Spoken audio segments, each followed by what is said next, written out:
बिस्मिल्लाहिर्रहमानिर्रहीम। आज के लेक्चर के अंदर हम लोग प्रिंटर्स के बारे में डिस्कशन करेंगे। लास्ट लेक्चर के अंदर भी हमने प्रिंटर्स के बारे में पढ़ा था, तो आज जो रिमेनिंग प्रिंटर्स हैं वो हम आज के लेक्चर के अंदर उनको वाइंड अप करने की कोशिश करते हैं। तो जैसा कि हमने लास्ट लेक्चर में डिस्कस किया था कि प्रिंटर्स की दो टाइप्स हैं। एक को हम लोग इम्पैक्ट प्रिंटर का नाम देते हैं और दूसरी को नॉन इम्पैक्ट प्रिंटर का नाम देते हैं। इम्पैक्ट प्रिंटर की आगे फर्दर 2-3 टाइप्स थी और नॉन इम्पैक्ट प्रिंटर की भी।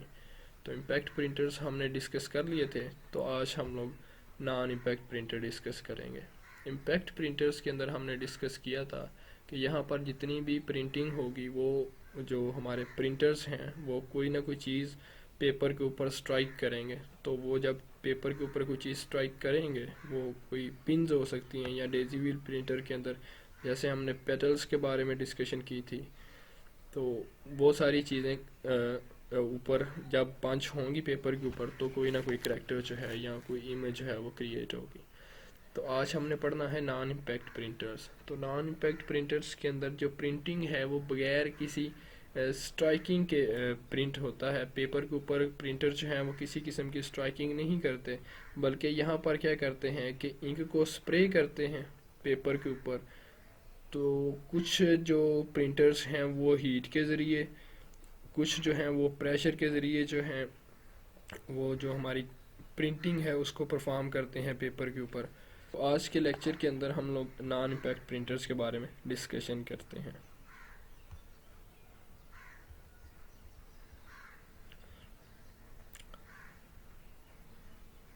सबसे पहले है नॉन इम्पैक्ट प्रिंटर्स में हमारे पास इंकजेट प्रिंटर। तो इंकजेट प्रिंटर को हम लोग हाई क्वालिटी प्रिंटिंग के लिए यूज़ करते हैं और इसकी जो स्टैंडर्ड जो इंकजेट प्रिंटर है उसकी रेजोल्यूशन 300 dpi है, जिसको हम लोग डॉट्स पर इंच कहते हैं। तो जो न्यू मॉडल्स हैं इंकजेट प्रिंटर्स के, उनके अंदर ये जो क्वालिटी है इसकी जो रेजोल्यूशन है उसको और ज़्यादा इम्प्रूव किया गया है। तो जब 1980 के अंदर इसको इंट्रोड्यूस किया गया था मार्केट के अंदर इंकजेट प्रिंटर को, तो अपनी ये हाई क्वालिटी परफॉर्मेंस की वजह से आज तक ये काफ़ी फेमस चल रहे हैं। नेक्स्ट है हमारे पास कि इंकजेट प्रिंटर काम कैसे करते हैं। तो फर्स्ट है प्रिंट हेड हैविंग 4 कैटरिज मूव्स। तो जो हमारा प्रिंट हेड है इसके अंदर इंकजेट प्रिंटर के अंदर, उसके अंदर 4 कैटरिज लगी होती हैं।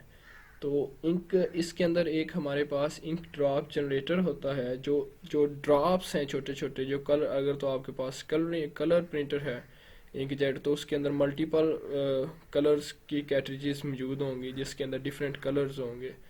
तो वो क्या करेंगे, वो डिफरेंट ड्रॉप्स से ये स्प्रे करेगा उसके ऊपर, पेपर के ऊपर, जिससे जो आपकी इमेज है जो आपका टेक्स्ट है वो क्रिएट होगा। तो जो हमारा प्रिंट हेड है इसके अंदर इंकजेट प्रिंटर के अंदर, उसके अंदर तकरीबन 21,000 नोजल्स लगी होती हैं। तो प्रिंट हेड जो है ये 150 to 300 मिलियंस ड्रॉप्स पर सेकंड पेपर के ऊपर फेंकता है। जब हम लोग इंकजेट प्रिंटर के थ्रू प्रिंटिंग कर रहे होते हैं तो उसके अंदर 21,000 के करीब जो उसका हेड है उसके अंदर नोजल्स लगी होती हैं जिनसे जो इंक है वो निकल के आती है। तो उन नोजल्स के बाद जो हमारा प्रिंटर है वो 150 to 300 मिलियंस ड्रॉप्स पर सेकंड प्रोड्यूस करता है पेपर के ऊपर। तो ये जो ड्रॉप्स हैं इनसे हम लोग करैक्टर्स बनाते हैं। तो ये जितनी भी ड्रॉप्स हैं ये सारी नोजल से निकल के आती हैं। हमारा जो प्रिंट हेड के ऊपर हमारी कैटरिजेस लगी हुई होती हैं। हमारा सॉफ्टवेयर इंस्ट्रक्ट करता है कि कहाँ पर किस डॉट्स को अप्लाई करना है, कहाँ पर किस कलर को अप्लाई करना है और कितनी क्वांटिटी उस ड्रॉप की जो है वो यूज़ करनी है। इस तरह हम लोग जो हमारा जो इंकजेट प्रिंटर है वो ऊपर डॉट्स ड्रॉप करता है पेपर के ऊपर, और उन ड्रॉप्स से जो हैं वो करैक्टर्स और पिक्चर्स बनती हैं। इसके एडवांटेजेस हैं, ये हाई रेजोल्यूशन प्रोवाइड करता है। अगर हम लोग इसको कंपेयर करें हमारे जितने भी इम्पैक्ट प्रिंटर्स हैं उनकी निस्बत इसकी जो रेजोल्यूशन है, जो क्वालिटी है, वो काफ़ी अच्छी होती है। एनर्जी एफिशिएंट है, ऑप्शंस काफ़ी हैं। डिसएडवांटेजेस ये हैं कि ये एक्सपेंसिव होता है, हमारे पास स्पेशल पेपर रिक्वायर होता है अगर हमने हाई रेजोल्यूशन आउटपुट लेनी है। टाइम कंज्यूमिंग ये तब है जब हम लोग कोई ग्राफिक्स प्रिंटिंग करते हैं। अगर हम लोग सिंपल करेक्टर्स प्रिंट कर रहे हैं, टेक्स्ट प्रिंट कर रहे हैं, तब ये टाइम कंज्यूमिंग नहीं है। लेकिन अगर जब हम लोग ग्राफिक्स की साइड पे आते हैं तब ये प्रिंटिंग के लिए थोड़ा टाइम लेते हैं। नेक्स्ट है हमारे पास थर्मल प्रिंटर। तो जो हमारे थर्मल प्रिंटर हैं ये कलर वैक्स और हीट को यूज़ करते हैं इमेज को प्रोड्यूस करने के लिए स्पेशल पेपर के ऊपर। यहाँ पर थर्मल प्रिंटर्स के अंदर हम लोग स्पेशल टाइप के पेपर्स यूज़ करते हैं, जहाँ पर ये जो थर्मल प्रिंटर है कलर वैक्स और हीट का इस्तेमाल करता है, जिससे जो इमेजेस हैं वो पेपर के ऊपर प्रिंट होती हैं। हमने नॉन इम्पैक्ट प्रिंटर को जब डिस्कस किया था तो वहाँ पर हमने पढ़ा था कि कुछ पेपर जो प्रिंटर्स हैं वो स्प्रे करते हैं इंक को, कुछ हीट से प्रोड्यूस करते हैं और कुछ प्रेशर से प्रोड्यूस करते हैं। तो जो हमारा इंकजेट प्रिंटर था वो जो टिनी ड्रॉप्स थे इंक के वो स्प्रे करता था, जिससे करेक्टर्स क्रिएट होते थे। यहाँ पर क्या होता है कि हम लोग कलर वैक्स और हीट का यूज़ करते हैं थर्मल प्रिंटर्स से। तो मोस्टली ये जो थर्मल प्रिंटर्स है ये हम लोग जो हमारी फैक्स मशीन्स हैं उनके अंदर यूज़ करते हैं। इसकी दो टाइप्स हैं, एक को हम लोग इलेक्ट्रो थर्मल प्रिंटर्स कहते हैं और दूसरा हमारे पास थर्मल वैक्स प्रिंटर है। नेक्स्ट है हमारे पास लेज़र प्रिंटर। तो लेज़र प्रिंटर जो है ये एडवांस टेक्नोलॉजी और हाई क्वालिटी की जो आउटपुट्स हैं वो प्रोड्यूस करने के लिए हम लोग यूज़ करते हैं। इसके अंदर हम लोग हाई क्वालिटी ग्राफिक्स यूज़ करते हैं। इसकी जो रेजोल्यूशन है वो as compare to other printers वो काफ़ी अच्छी है, 600 to 1200 dpi dot per inch हमें ये प्रोवाइड करता है। ये जो लेज़र है इसको हम लोग कहते हैं light amplification by stimulated emission of radiation. तो ये हमारा एक नॉन इम्पैक्ट प्रिंटर है जो सेम वैसे काम करता है जैसे हमारी फोटोकॉपी मशीन काम करती है। तो ये कि यूज़ करता है laser beam to burn special powder on page to create a permanent image. तो यहाँ पर हम लोग यूज़ करते हैं लेज़र बीम, जो क्या करता है पाउडर को बर्न करता है पेपर के ऊपर, जिससे जो हमारी इमेजेस हैं या जो हमारा टेक्स्ट है वो परमानेंटली पंच हो जाता है, परमानेंटली उसके ऊपर क्रिएट हो जाता है पेपर के ऊपर। तो जो इसकी पावर तो जो इसकी पावर है वो कंटेन्ड होती है टोनर के अंदर। तो जो हमारा लेज़र प्रिंटर है ये एट अ टाइम में एक पेज कंप्लीट करता है और इसका जो सेकंड नाम है इसको हम लोग पेज प्रिंटर भी कहते हैं। तो जो इसकी प्रिंटिंग पे स्पीड है लेज़र प्रिंटर्स की वो 5 to 300 पेजेस पर मिनट है। The speed depends on content being printed.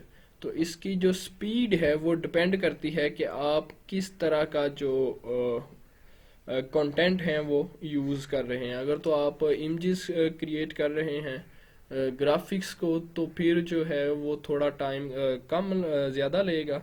Otherwise जो अगर आप कोई टेक्स्ट प्रोड्यूस कर रहे हैं, टेक्स्ट प्रिंटिंग कर रहे हैं, तो उसमें जो इसकी स्पीड है वो ज़्यादा तेज़ हो जाती है।